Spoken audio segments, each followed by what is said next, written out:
America में राष्ट्रपति Donald Trump के दूसरे कार्यकाल के खिलाफ लोगों का गुस्सा चरम पर पहुंच गया है। 18 अक्टूबर को देश भर में हुए नो किंग्स आंदोलन के तहत लाखों लोगों ने सड़कों पर उतरकर ट्रंप प्रशासन की नीतियों का विरोध किया। यह प्रदर्शन अब तक का सबसे बड़ा विरोध माना जा रहा है, जिसमें लगभग 70 लाख लोगों ने भाग लिया। चलिए लगाते हैं दूरबीन और समझते हैं कि आखिर ट्रंप के खिलाफ अमेरिका में ये प्रदर्शन हो क्यों रहा है और ये नो किंग्स आंदोलन है क्या।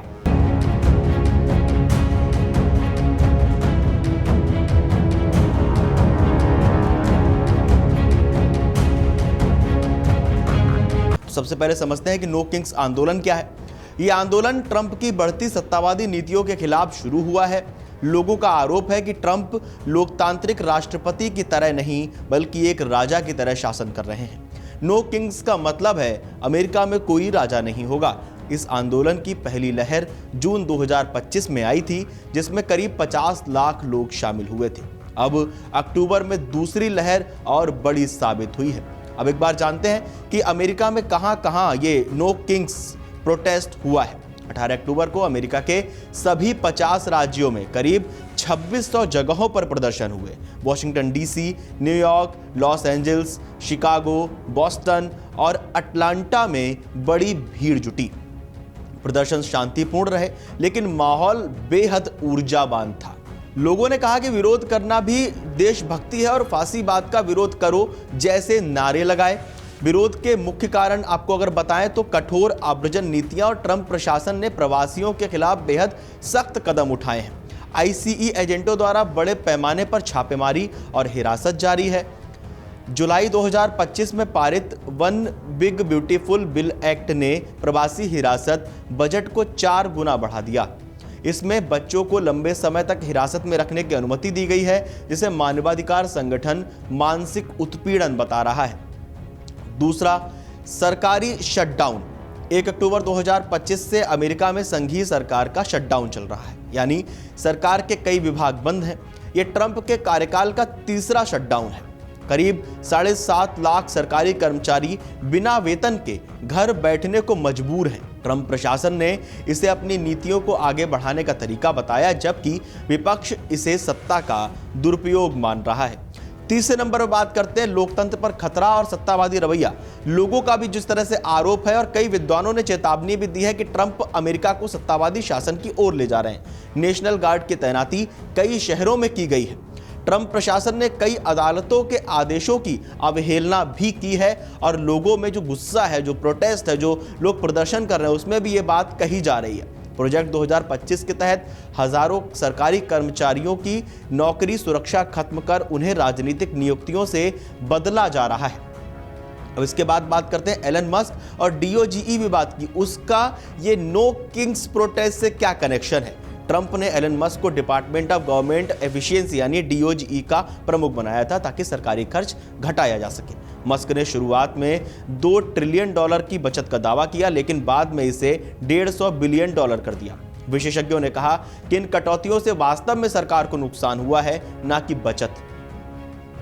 IRS यानी कर विभाग के मुताबिक इन नीतियों में $500 बिलियन का राजस्व नुकसान हुआ।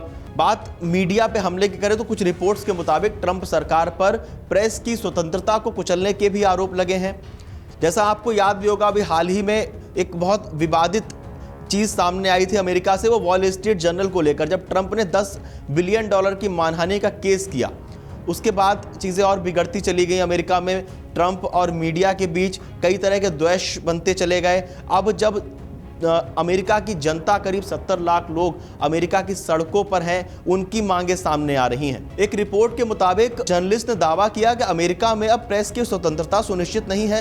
रिपब्लिकन पार्टी में मतभेद, हालांकि रिपब्लिकन पार्टी ज्यादातर ट्रंप के साथ है, लेकिन कुछ असहमति भी सामने आई है। प्रतिनिधि मार्जोरी टेलर ग्रीन ने ट्रंप की एप्स्टीन फाइल्स नीति की आलोचना की है। ओक्लाहोमा के गवर्नर केविन स्टिट ने ट्रंप के नेशनल गार्ड तैनाती फैसले का भी विरोध किया है। कई मध्यमार्गी रिपब्लिकन जैसे थॉम टिलिस और डॉन बेकन ने राजनीति से संन्यास तक ले लिया है। अब बात करें अगर हम इस आंदोलन की, नो किंग्स प्रोटेस्ट, तो इस आंदोलन का संगठन और समर्थन की बात की जाए तो इस आंदोलन में लगभग 200 से ज़्यादा संगठनों ने भाग लिया है, जिनमें ACLU, planned parenthood, move on, human rights campaign और अमेरिकन फेडरेशन ऑफ टीचर्स जैसे प्रमुख समूह शामिल हैं। सीनेट के डेमोक्रेटिक नेता चक शूमर और स्वतंत्र नेता बर्नी सैंडर्स ने भी प्रदर्शन में हिस्सा लिया। सैंडर्स ने कहा कि ट्रंप के शासन में अमेरिकी लोकतंत्र खतरे में है, लेकिन अंत में जनता की ही जीत होगी। ट्रंप और रिपब्लिकन की प्रतिक्रिया की अगर हम बात करें तो रिपब्लिकन नेताओं ने विरोध प्रदर्शनों को हेट अमेरिका रैलियां कहा है। हाउस स्पीकर माइक जेंसन ने कहा कि यह देश के खिलाफ प्रदर्शन है। वहीं ट्रंप ने भी एक मीडिया चैनल से बात करते हुए कहा कि वे मुझे राजा कह रहे हैं, लेकिन मैं राजा नहीं हूं। उनकी टीम ने सोशल मीडिया पर ट्रंप की मुकुट पहने AI तस्वीरें डालकर प्रदर्शनकारियों का मजाक तक उड़ाया। आर्थिक और वैश्विक असर विश्लेषकों के मुताबिक अगर बात की जाए तो ट्रंप की आव्रजन जो नीतियों के कारण है वो अगले दशक में अमेरिकी कार्यबल 1.5 करोड़ लोगों से घट सकता है, इससे GDP में करीब $2.1 ट्रिलियन की कमी और संघीय ऋण में $1.7 ट्रिलियन की बढ़ोतरी हो सकती है। अमेरिका के बाहर भी विरोध की गूंज सुनाई दी। जैसे हम लंदन की बात करें, मैड्रिड की बात करें, बर्लिन और बार्सिलोना में अमेरिकी दूतावासों के सामने भी प्रदर्शन हुए।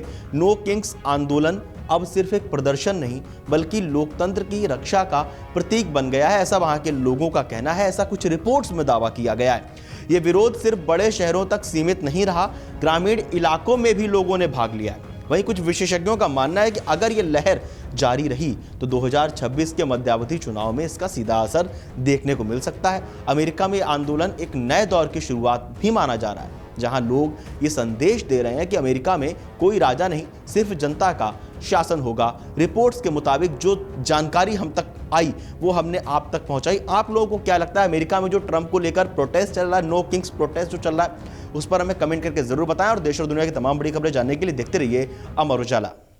अगर आप ये वीडियो YouTube पर देख रहे हैं तो हमारे चैनल को सब्सक्राइब कर बेल आइकन दबाएं, और Facebook पर देख रहे हैं तो हमारे पेज को लाइक करें।